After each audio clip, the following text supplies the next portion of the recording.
The world was quiet, but the sky wasn't. A single bolt of lightning cracked the heavens, sending a sharp shiver through the earth.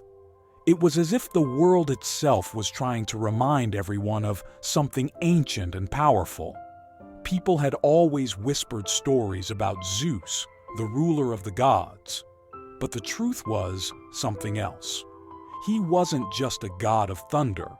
He was the force behind storms, the protector of kings, and the one who could reshape the world with a single command. What was often overlooked was how he became this powerful, how his rise was tied to something much darker than mere thunder.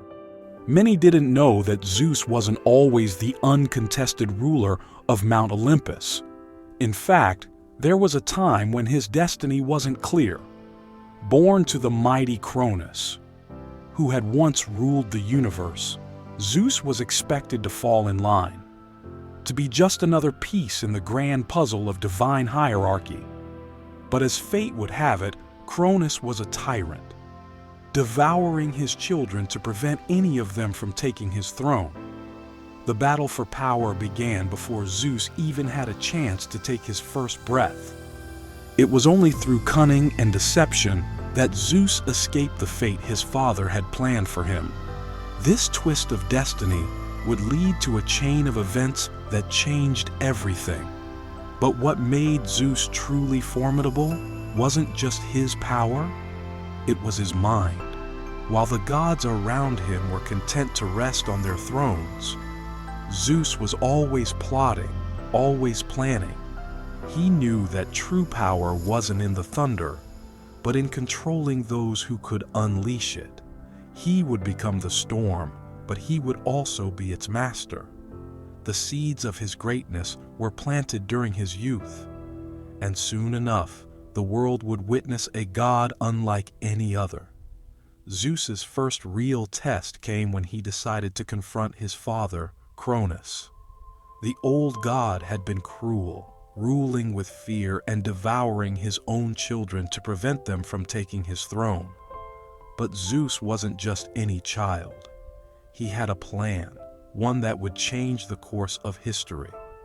He sought the help of his siblings, the ones who had been swallowed whole by Cronus: Hestia, Hera, Demeter, Poseidon, and Hades. Together, they would wage a war that would shake the foundations of the universe. But Zeus knew he couldn't do it alone. His first step was to free his siblings from Cronus's stomach. With a clever trick, he tricked his father into vomiting them up. This was no small feat. Cronus was a god of immense power, and defying him wasn't just dangerous, it was nearly impossible. Yet Zeus's cunning and bravery allowed him to succeed where others had failed. The moment his siblings were freed, they joined him in the fight, bringing their own powers into the fray. The stage was set for an epic battle, one that would determine who would control the fate of the gods. This war, known as the Titanomachy, lasted for 10 long years. It wasn't just a battle of brawn, it was a test of strategy, alliances, and resilience. Zeus's resolve was unwavering. He was determined to claim the throne, not just for himself, but for his family and for all who had suffered under Cronus's rule. He sought the help of the Cyclopes, who forged him a thunderbolt so powerful that no one could stand against him. With the Cyclops' gift in hand, Zeus became unstoppable. His enemies were no match for the sheer might of the god of thunder. The final battle of the Titanomachy was nothing short of legendary. The gods and titans clashed with all their might, the sky crackling with thunder and the earth trembling beneath their feet. Zeus led the charge, his thunderbolt flashing through the air like a weapon of pure destruction. But even with the power of the thunderbolt, the battle wasn't won easily. Cronus and his loyal titans fought fiercely, determined to retain their rule over the universe. However, Zeus's strategy was flawless. He didn't rely solely on his brute strength. He used his intelligence and his alliances to outmaneuver his enemies. Poseidon, with his trident, controlled the seas, while Hades ruled over the underworld. Together, the three brothers created an unbreakable front. Poseidon flooded the battlefield with massive waves, while Hades sent the souls of the dead to overwhelm the Titans. Zeus, at the forefront, struck with lightning that split mountains and tore the skies asunder. The battle raged on, each side pushing the other to the brink. But in the end, it was Zeus who emerged victorious. Cronus and his Titans were overthrown, imprisoned in the depths of Tartarus, and the gods finally claimed their rightful place in the heavens. Yet, even in victory, Zeus faced a new challenge. With the Titans defeated and the world in chaos, he had to restore order and establish himself as the supreme ruler of the gods. The heavens needed a king, but it wasn't just about strength. Zeus had to earn the trust of those around him, including his siblings and the other gods. He had to prove that he was worthy of the throne he had fought so hard to claim. While his power was unquestionable, his leadership would be tested in ways he hadn't anticipated. The weight of the crown was heavier than he had ever imagined, and the responsibility of ruling the universe was not one he took lightly. As Zeus sat upon his throne, the reality of leadership began to sink in. The gods were not simple followers. They had their own desires, their own personalities, and their own ambitions. Each god wanted something, whether it was power, land, or respect. Zeus quickly realized that ruling wasn't just about holding the most power. It was about balancing the needs and desires of those around him.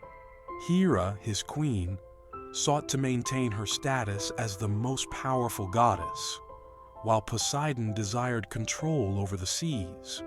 Demeter, his sister, wanted peace and harmony for the earth, while Hades, though quieter, was fixated on his kingdom of the dead.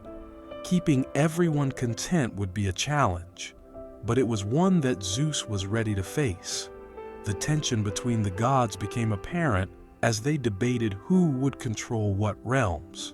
Poseidon insisted that he should rule over the oceans, while Hades wanted the underworld to remain solely under his reign. Zeus, however, knew that dividing the world into clear-cut territories would only breed conflict. Instead, he suggested that each god would have power over their domain, but they would need to cooperate to ensure the balance of the world. It was a risky move, but it showed the wisdom that had led him to this point. For the first time, the gods had to consider something bigger than themselves: the survival of the universe. And while they didn't always agree, they understood that they needed to work together for the greater good. But despite the cooperation between the gods, Zeus's rule was not without its controversies. He wasn't always the fair and just ruler that many expected. In his quest to maintain control, Zeus had a reputation for being ruthless, even toward his own family. His relationship with Hera, his wife, was strained. He was often unfaithful, causing jealousy and resentment in his queen. This led to a series of conflicts and betrayals among the gods. Hera, though powerful, was often unable to challenge Zeus directly. The tension between them was always simmering beneath the surface, and the gods knew that their king's actions would eventually lead to consequences. Zeus' personal life began to reflect the same chaos that surrounded his reign. His numerous affairs with mortal women and goddesses alike created an ongoing rift in Mount Olympus. Hera, despite her power, couldn't seem to control her anger or jealousy, and her retaliations were no less fierce than any enemy Zeus had ever faced. She would lash out at his lovers and, in some cases, even punish the children born from these unions. The gods, witnessing the turmoil, began to question whether Zeus was truly the wise ruler they had once believed him to be. His actions showed a different side of him. A side driven by desires that sometimes clouded his judgment. One of the most notable examples of this was his relationship with Io, a beautiful mortal priestess. Hera, in a fit of rage over Zeus's infidelity, transformed Io into a cow and set her under the watchful eye of a monstrous creature. Though Zeus tried to help Io, his interference only seemed to escalate the problem, leaving her to suffer in isolation. This incident, among others, revealed a darker side of Zeus. It became clear that his godly powers didn't always solve problems, but often created more. The more Zeus tried to hold on to his power, the more his personal choices began to haunt him.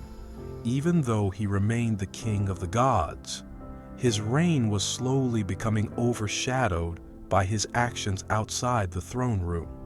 Despite the struggles within his family, Zeus was still revered by mortals.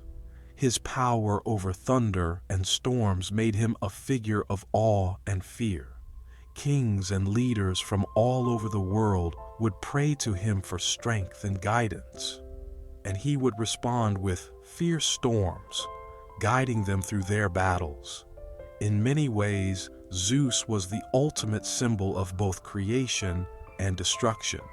His thunder could bring rain to nourish the earth or obliterate entire cities.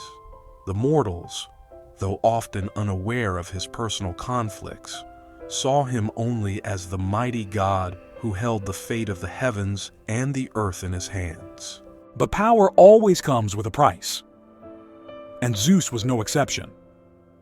As his rule continued, he found himself facing not just conflicts with the gods, but also with the mortals he once protected. Unlike the gods, who feared his wrath, humans had begun to challenge him in ways he never expected. One of the most famous instances was the rebellion of Prometheus, a titan who dared to steal fire from the heavens and gift it to mankind. This act of defiance enraged Zeus. Fire was the gods' ultimate gift, a power meant to remain in their control. By giving it to humans, Prometheus had upset the balance, and Zeus was determined to make an example of him. Without hesitation, Zeus ordered Prometheus to be chained to a mountain, where an eagle would feast on his liver every day, only for it to regenerate at night. It was a punishment designed to last for eternity, a warning to anyone who dared to go against the will of the gods. But something about this punishment disturbed Zeus deep inside. He could sense that the power of the gods was slowly slipping. Mortals were becoming more independent, more daring. They no longer feared the gods the way they once did, and if left unchecked, their defiance could spread like wildfire. Zeus knew that his rule was built on dominance, but he was beginning to realize that dominance alone might not be enough. Despite his fears, Zeus couldn't ignore the fact that Prometheus's actions had changed the world forever. Humans, now armed with fire, began advancing in ways that even the gods couldn't predict. They built cities, created weapons, and learned to challenge the forces of nature. Zeus watched from Olympus, unsure whether to see this as a blessing or a threat. The more powerful humans became, the more they questioned the gods. And Zeus knew that one day they might try to rise against them completely. This thought alone kept him on edge, reminding him that power was never permanent, not even for the king of the gods. As Zeus observed the world below, a new fear crept into his mind: prophecies. The gods had long known that fate was a force even they could not fully control, and Zeus was no exception. One prophecy, in particular, haunted him. It was whispered that one of his children would rise to overthrow him, just as he had done to his father, Cronus. This fear consumed him, leading him to make ruthless decisions to prevent his downfall. Whenever a child was born that seemed too powerful, Zeus would take extreme measures to ensure they never became a threat. Some he cast into the depths of the underworld, while others he sought to control by force. One such case was his son Heracles, a demigod born from one of his affairs with a mortal woman. Unlike the other gods, Heracles was different. He possessed strength beyond imagination, but his loyalty to Zeus was never certain. Hera, still burning with jealousy, saw Heracles as a tool for revenge. She tormented him at every turn, sending monstrous beasts to kill him, cursing him with madness, and forcing him into impossible labors. But despite all this, Heracles continued to grow stronger. Zeus watched closely, torn between pride and fear. Was Heracles truly his greatest champion? Or was he the child destined to take his throne? The paranoia of losing power began to change Zeus. He no longer ruled with wisdom alone, but with suspicion and control. He started interfering in the lives of both gods and mortals, ensuring that no one could rise too high. But deep down, he knew that no matter how powerful he was, no matter how many enemies he struck down, fate could not be avoided. The same cycle that had begun with his father, Cronus, would one day come for him. He had become the very thing he had once fought against. A ruler desperate to hold on to power, fearing the day someone stronger would emerge from the shadows. Zeus' paranoia only deepened as he witnessed the growing influence of mortals.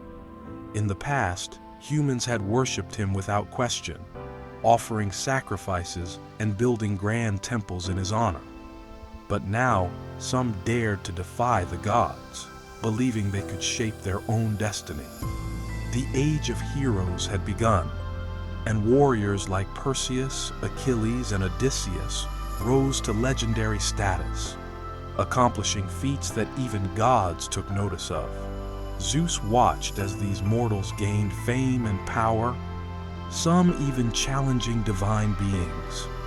He began to wonder, was he truly as untouchable as he once believed? One mortal in particular unsettled him, Alexander the Great. Though centuries had passed since the age of myth, Zeus saw something familiar in this man.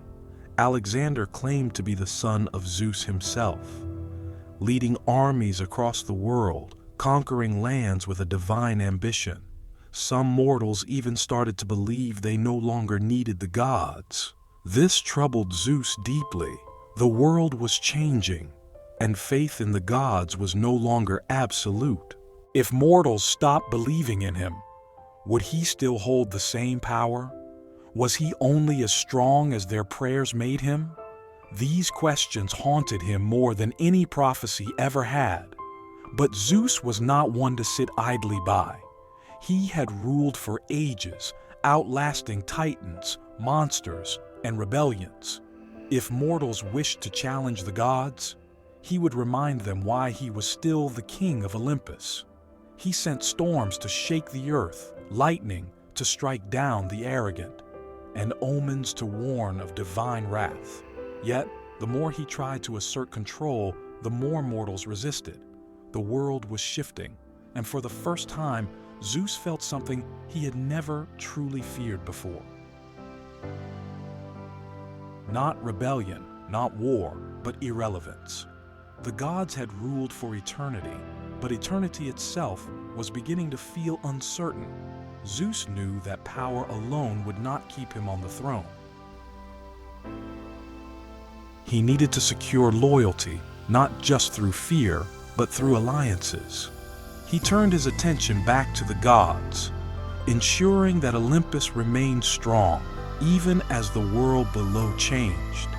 He strengthened his bond with Athena, the goddess of wisdom, relying on her counsel to navigate the complexities of leadership. He sought the aid of Hermes, the messenger god, to spread his influence across the lands. He even made peace with Poseidon and Hades, knowing that a divided Olympus would only make them vulnerable. But despite these efforts, there was one figure he could never fully control: Hera. Hera had spent centuries suffering Zeus' infidelities, watching as he fathered children with mortals and goddesses alike. Though she had tried to punish his lovers and children, she knew that Zeus himself was the true source of her pain. Over time, her anger turned into something more dangerous: determination. She didn't just want revenge, she wanted power. She began gathering allies among the gods, whispering doubts into their ears, planting seeds of rebellion. She knew that if she could turn Olympus against Zeus, his reign could finally come to an end. Zeus sensed the shift in her, but he underestimated her resolve. One day, Hera made her move. She convinced Poseidon and Athena to join her in an ambush against Zeus. They chained him while he slept, stripping him of his thunderbolt, and for the first time, the mighty god of Olympus was powerless. But even bound and betrayed, Zeus did not panic. He knew that power was not just in strength. It was in fear, in reputation, in the belief that no one could stand against him. And so, he waited. He knew that sooner or later, the gods would turn on each other, and when that moment came, he would take back what was his. Zeus remained bound, his throne occupied by those who once swore loyalty to him. The gods, led by Hera, believed they had finally freed Olympus from his rule. But what they failed to realize was that Zeus's power was not just in his thunderbolt. It was in the very essence of Olympus itself. The world still trembled at his name, and even without his weapon, he was still Zeus, the king of the gods. He did not beg, he did not plead, he simply watched as cracks began to form among his betrayers. Power was a dangerous thing, and without a single ruler to control it, chaos was inevitable. Poseidon and Athena soon found themselves at odds, each believing they deserved more authority. The gods who had once united against Zeus began to turn against each other. Hera struggled to maintain control, realizing too late that ruling Olympus was far more complicated than she had imagined. As the infighting grew, Zeus seized his opportunity. He called upon his most loyal followers, Thetis, the mother of Achilles, and Briareus, the hundred-handed giant, to free him from his chains. The moment he was released, the heavens darkened, and the earth shook with his fury. Olympus had forgotten why they feared him, but now they would remember. With a single command, Zeus reclaimed his thunderbolt, sending a storm so powerful that even the gods cowered before him. He did not need to punish them with force. Their fear was enough. One by one they submitted, begging for mercy. Hera, defeated yet unbroken, accepted her place once more as his queen. But Zeus knew things would never be the same. The rebellion had changed Olympus forever. Trust had been shattered, and though he had reclaimed his throne, he understood now that no ruler, god or mortal, was ever truly secure. Power was a cycle, and one day his time would come, just as it had for Cronus before him. Though Zeus had reclaimed his throne, the seeds of doubt had been planted deep within him. He had always ruled with an iron grip, but now he saw the limits of his power. His own wife had turned against him. His siblings had questioned his rule, and even his children had begun to carve their own paths. He could control the sky, the storms, and even life and death. But he could not control fate, and fate had already begun to whisper his downfall. He remembered the old prophecy, the one that had haunted him for ages. one of his own blood would rise against him, just as he had done to Cronus. He had once dismissed it as fear-mongering, but after the rebellion of Olympus, he was no longer so sure. Zeus turned his gaze toward the future, watching as gods and mortals alike grew stronger. Heracles, his most powerful son, had completed his labors and now stood as a hero among men. Perseus had slain Medusa and defied the gods' will. Even Achilles, a mere mortal, had become a warrior whose name would echo for centuries. Zeus began to wonder if he had created something beyond his own control. The world no longer revolved solely around Olympus. Mortals were writing their own stories, becoming legends without the gods' intervention. And if they no longer needed the gods, how long before they no longer needed Zeus? Yet, despite these fears, Zeus refused to weaken. He would rule as he always had. Through power, through fear, through divine might, he would not allow himself to fall as Cronus had. But deep within him, there was an unshakable feeling that the golden age of Olympus was beginning to fade. Change was coming, slow and inevitable, like the tide washing away even the strongest of empires. Zeus had built his kingdom on thunder and war, but he was beginning to realize that even the mightiest storms must one day pass. And when they did, what would remain of the great god of Olympus? Zeus stood atop Mount Olympus, gazing down at the world he had shaped. The mountains, the seas, the very sky itself. All had once been his to command without question, but now doubt clouded his mind. The world had changed, and though he still held his throne, he could feel his grip loosening. The gods whispered in secret. Mortals no longer feared him as they once did, and the balance of power was shifting. He had spent an eternity ruling through strength, but now he wondered if strength alone was enough to keep Olympus standing. He had overcome titans, monsters, and rebellions.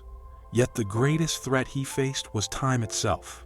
The prophecy of his downfall echoed in his mind. He had tried to silence it, to outmaneuver fate, but deep inside he knew the truth. No ruler could reign forever.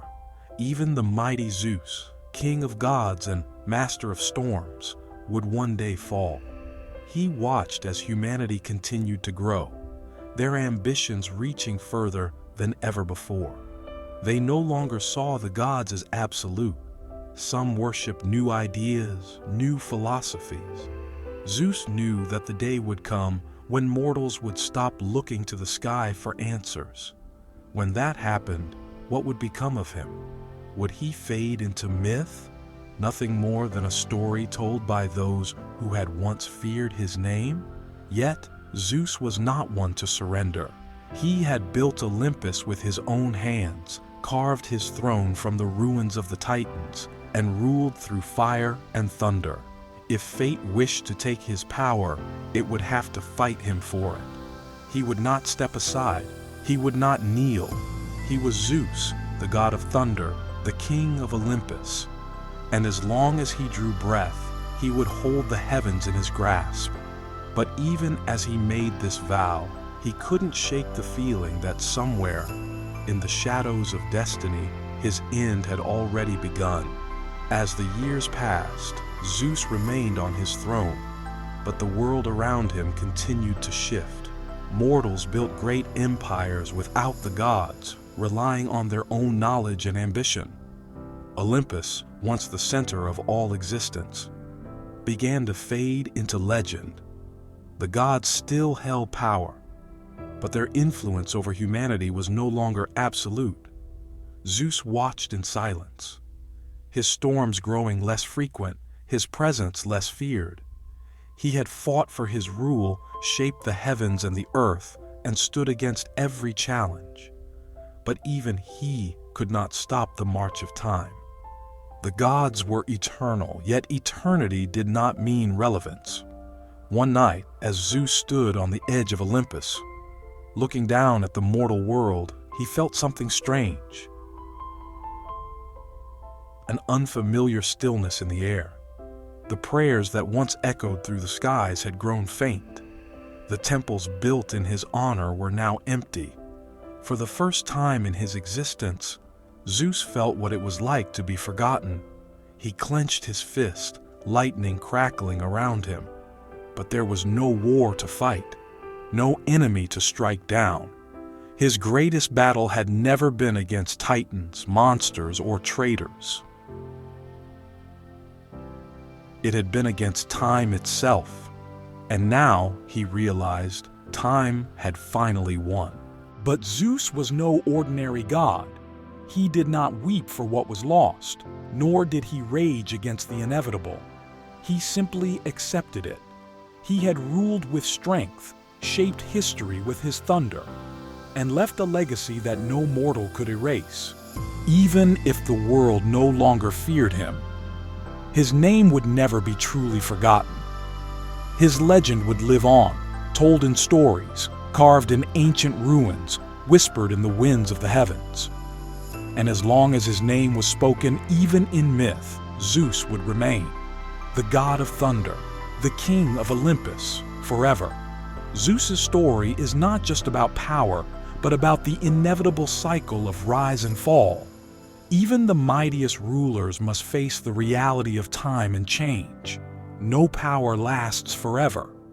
But true strength lies in the legacy we leave behind.